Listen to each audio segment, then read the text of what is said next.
বিশ্ব রাজনীতি ও ভূ-রাজনীতির এক উত্তাল মুহূর্তে দাঁড়িয়ে আছি আমরা। একদিকে যখন দীর্ঘ বৈরিতার অবসান ঘটিয়ে ঐতিহাসিক শান্তি চুক্তির দ্বারপ্রান্তে যুক্তরাষ্ট্র ইরান, ঠিক তখনই ইরানের ব্যাংকিং খাতে বড় ধরনের সাইবার হামলার সংবাদ পাওয়া গিয়েছে। শুধু তাই নয়, ইরানের পারমাণবিক স্থাপনায় সর্বোচ্চ সতর্কতার খবর পাওয়া গিয়েছে। অন্যদিকে মার্কিন নিষেধাজ্ঞা নিয়ে মুখোমুখি অবস্থানে দাঁড়িয়েছে আমেরিকা এবং চীন। আজকের ভিডিওতে থাকছে বিশ্বজুড়ে ঘটে যাওয়া এই প্রধান ৫টি সংবাদের বিস্তারিত বিশ্লেষণ। আসসালামু আলাইকুম দর্শক, আমাদের সাথে আছি আমি ওমর ফারুক। চলুন শুরু করা যাক। ২৪ ঘন্টার মধ্যে চূড়ান্ত হতে পারে ঐতিহাসিক যুক্তরাষ্ট্র-ইরান শান্তি চুক্তি, যার মধ্যস্থতায় রয়েছে পাকিস্তান। দীর্ঘদিনের সংঘাত ও তীব্র উত্তেজনার পর অবশেষে অবসান ঘটতে চলেছে ওয়াশিংটন ও তেহরানের মধ্যকার বৈরিতার। মধ্যস্থতাকারী দেশ পাকিস্তানের তথ্য অনুযায়ী আগামী ২৪ ঘন্টার মধ্যেই চূড়ান্ত হতে পারে একটি ঐতিহাসিক যুক্তরাষ্ট্র-ইরান শান্তি চুক্তি। উভয় পক্ষই ইতিমধ্যে একটি কাঠামোগত সমঝোতা বা ফ্রেমওয়ার্ক এগ্রিমেন্টে পৌঁছেছে। পাকিস্তানের প্রধানমন্ত্রী শেহবাজ শরীফ জানিয়েছেন, দুই দেশের মধ্যে শান্তি চুক্তির সম্ভাবনা এখন আগের যে কোনো সময়ের চাইতে অনেক বেশি। চুক্তিটি চূড়ান্ত হওয়ার সাথে সাথে পাকিস্তান ইলেকট্রনিক পদ্ধতিতে এই চুক্তি স্বাক্ষরের যাবতীয় প্রস্তুতি সম্পন্ন করেছে। প্রাথমিক এই চুক্তি স্বাক্ষরের পর আগামী সপ্তাহেই উভয় পক্ষের মধ্যে কারিগরি পর্যায়ের বা টেকনিক্যাল লেভেলে বিশদ আলোচনা শুরু হবে। রয়টার্সের তথ্য অনুযায়ী পাকিস্তান এই দীর্ঘ আলোচনায় প্রধান মধ্যস্থতাকারীর ভূমিকা পালন করে আসছে। এরই ধারাবাহিকতায় পাকিস্তানের পররাষ্ট্রমন্ত্রী ইসাক দার সৌদি আরবের পররাষ্ট্রমন্ত্রী প্রিন্স ফয়সাল বিন ফারহানের সাথে ফোনালাপে জানিয়েছেন যে আগামীকালই একটি ইলেকট্রনিক স্বাক্ষর অনুষ্ঠিত হওয়ার জোরালো সম্ভাবনা রয়েছে।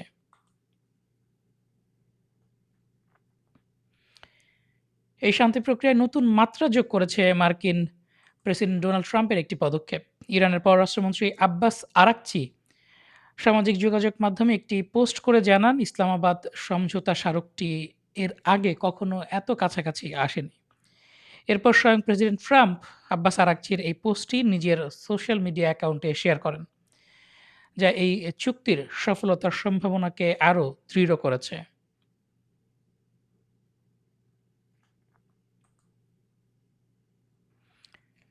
তবে চুক্তি স্বাক্ষরের সুনির্দিষ্ট সময় নিয়ে কিছুটা সতর্ক অবস্থান দেখিয়েছে তেহরান। আল জাজিরা ও ইরানের রাষ্ট্রীয় সংবাদ মাধ্যমের তথ্য অনুযায়ী ইরানের পররাষ্ট্র মন্ত্রণালয়ের মুখপাত্র ইসমাইল বাঘাই জানিয়েছেন, ইরান এখনই চূড়ান্ত দিনক্ষণ নিয়ে তাড়াহুড়া করতে রাজি নয়। ইসলামাবাদ চুক্তিটি আগামীকালই স্বাক্ষরিত হচ্ছে না, তবে আগামী কয়েকদিনের মধ্যে এটি স্বাক্ষরিত হওয়ার সম্ভাবনাকে উড়িয়ে দেওয়া যায় না। অপরপক্ষের অনমনীয়তা বা সিদ্ধান্ত পরিবর্তনের মানসিকতার কথা মাথায় রেখে ইরানের প্রতিটি পদক্ষেপে সতর্ক থাকা প্রয়োজন। ইরানের পক্ষ থেকে জানানো হয়েছে, সংশ্লিষ্ট সব নীতি নির্ধারক ও প্রতিষ্ঠানের মধ্যে সম্পূর্ণ অভ্যন্তরীণ ঐক্যমত্য তৈরি হওয়ার পরই চুক্তিটি আনুষ্ঠানিকভাবে সই করা হবে। একথা চুক্তির বর্তমান পরিস্থিতি হচ্ছে, পাকিস্তান এর প্রধান মধ্যস্থতাকারী এবং সহযোগিতায় রয়েছে কাতার। আগামী ২৪ থেকে কয়েকদিনের মধ্যে এই চুক্তিটি সম্ভবত স্বাক্ষর হয়ে যাবে এবং স্বাক্ষরের যে পদ্ধতিটি রয়েছে সেটি সম্ভবত ইলেকট্রনিক পদ্ধতিতে চুক্তিটি স্বাক্ষর করা হবে এবং চুক্তি স্বাক্ষরের পর আগামী কয়েক সপ্তাহে কারিগরি পর্যায়ের আলোচনা ও হরমুজ প্রণালী খুলে দেওয়া নিয়ে আলোচনা শুরু হবে। দীর্ঘ প্রায় ৩ মাসেরও বেশি সময় ধরে চলা সংঘাতের পর এই চুক্তিটি সম্পন্ন হলে তা মধ্যপ্রাচ্যের নিরাপত্তা নিশ্চিত করার পাশাপাশি বৈশ্বিক তেলের বাজার ও অর্থনীতিতে বড় ধরনের স্বস্তি এনে দেবে বলে আশা করা হচ্ছে। এদিকে হামলা বন্ধের শর্তে ইরানকে $২০ বিলিয়ন তহবিল ছাড় করছে আমিরাত। সংযুক্ত আরব আমিরাতের ওপর নতুন করে ড্রোন ও ক্ষেপণাস্ত্র হামলা বন্ধের শর্তে তেহরানের আটকে থাকা শত শত কোটি ডলারের তহবিল ছাড় করার সিদ্ধান্ত নিয়েছে আবুধাবি। রয়টার্সের প্রতিবেদন অনুযায়ী এই চুক্তির আওতায় প্রাথমিকভাবে অন্তত $১০ বিলিয়ন ছাড় করা হবে, তবে আঞ্চলিক অর্থনৈতিক ও গোয়েন্দা সহযোগিতা আরও বৃদ্ধি পেলে এই তহবিলের মোট পরিমাণ $২০ বিলিয়ন পর্যন্ত পৌঁছাতে পারে। এই প্রক্রিয়ার অংশ হিসেবে ইতিমধ্যে $৩ বিলিয়ন তেহরানের হাতে পৌঁছে দেওয়া হয়েছে বলে নিশ্চিত করা হয়েছে। আমিরাতের একজন ঊর্ধ্বতন কর্মকর্তা জানিয়েছেন, মূলত সামরিক উত্তেজনা প্রশমন এবং মধ্যপ্রাচ্যে দীর্ঘস্থায়ী স্থিতিশীলতা ফিরিয়ে আনতে এই কৌশলগত উদ্যোগটি নেওয়া হয়েছে। শুধু তাই নয়, ইরান সংক্রান্ত চলমান আলোচনার অচলাবস্থা দূর করতে কাতার $১,২০০ কোটি একটি আর্থিক প্যাকেজ প্রস্তাব করেছে বলে দাবি করেছে ইরানের মেহের নিউজ এজেন্সি। প্রস্তাবিত প্যাকেজের মধ্যে $৬০০ কোটি আসবে কাতারে আটকে থাকা ইরানের স্থগিত তহবিল মুক্ত করার মাধ্যমে। বাকি $৬০০ কোটি ঋণ বা ঋণ সুবিধা হিসেবে ইরানকে দেয়ার প্রস্তাব করা হয়েছে। কাতারে মুক্ত করা $৬০০ কোটি ক্ষেত্রে পূর্ব নির্ধারিত সীমাবদ্ধতাগুলো বহাল থাকবে বলে জানানো হয়েছে। অর্থাৎ ২০২৩ সালে ইরান যুক্তরাষ্ট্র কাঠামোগত সমঝোতা অনুযায়ী এই অর্থ শুধুমাত্র মানবিক খাতে ব্যয় করা যাবে। খাদ্য, ওষুধ এবং অন্যান্য মানবিক প্রয়োজনীয়তার জন্যই মুক্ত করা এই তহবিল ব্যবহারের অনুমতি থাকবে। তবে অতিরিক্ত বাকি $৬০০ কোটি ঋণ সুবিধার ক্ষেত্রে সেই অর্থ ইরান কিভাবে ব্যবহার করবে সেটি ইরানের স্বাধীনতা। সংবাদটি জানিয়েছে ইরানের মেহের নিউজ এজেন্সি। দর্শক, এই যখন অবস্থা, তখন ভয়াবহ সাইবার হামলার মুখোমুখি হয়েছে ইরানের ৪টি শীর্ষস্থানীয় ব্যাংকের ইলেকট্রনিক সেবা ব্যবস্থা।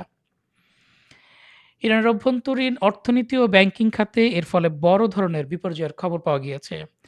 আজ সকাল থেকে দেশটির ৪টি বৃহৎ ব্যাংকের ডিজিটাল নেটওয়ার্ক সম্পূর্ণ অচল হয়ে পড়েছে। আক্রান্ত ব্যাংকসমূহ হচ্ছে ব্যাংক মেলি, ব্যাংক তেজারাত, ব্যাংক সাদেরাত এবং এক্সপোর্ট ডেভেলপমেন্ট ব্যাংক। ফার্স্ট নিউজের তথ্যমতে এই বিপর্যয়ের ফলে মোবাইল ব্যাংকিং, অনলাইন লেনদেন, এটিএম সেবা এবং কার্ড পেমেন্ট সহ সব ধরনের ডিজিটাল লেনদেন ব্যবস্থা সম্পূর্ণ অচল হয়ে পড়েছে। বিদেশি সংবাদ মাধ্যমগুলো একে সুপরিকল্পিত ও বড় মাপের সাইবার হামলা হিসেবে প্রচার করা হলেও ইরানি কর্মকর্তারা এখন পর্যন্ত আনুষ্ঠানিকভাবে এর পেছনের কোনো কারণ নিশ্চিত করার প্রয়োজন বোধ করেননি।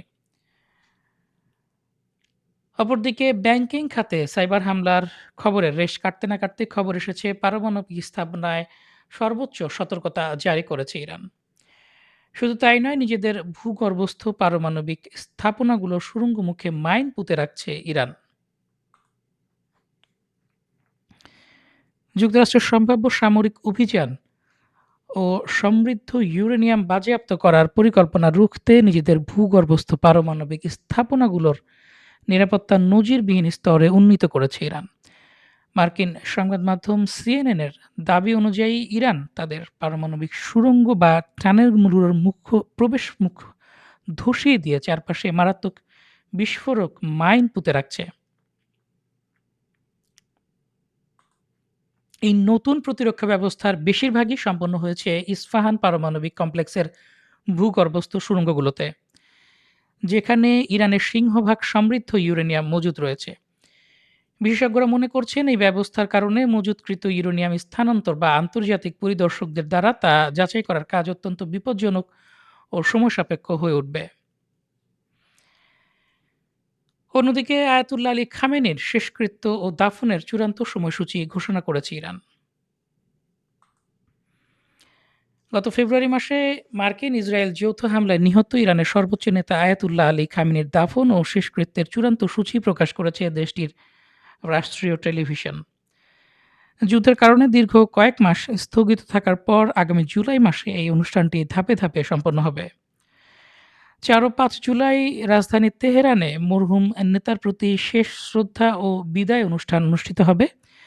৬ জুলাই তেহরানে মূল জানাজা এবং বিশাল শোক মিছিল বা শোভাযাত্রার আয়োজন করা হয়েছে।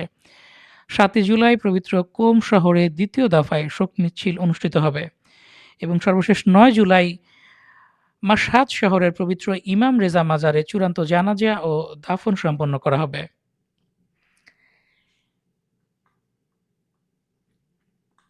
এই রাষ্ট্রীয় দাফন অনুষ্ঠানের অংশ হিসেবে খামেনির সাথে একই হামলায় নিহত তার পরিবারের সদস্যদেরও রাষ্ট্রীয় মর্যাদায় সমাহিত করা হবে।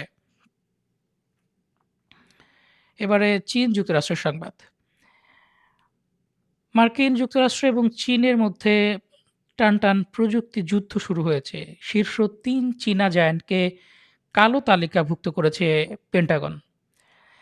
বেজিংয়ের বেসামরিক সামরিক একত্রীকরণ বা সিভিল মিলিটারি ফিউশন কৌশলের তীব্র সমালোচনা করে চীনের শীর্ষস্থানীয় কয়েকটি প্রযুক্তি ও শিল্প প্রতিষ্ঠানকে কালো তালিকাভুক্ত করেছে মার্কিন প্রতিরক্ষা সদর দপ্তর পেন্টাগন।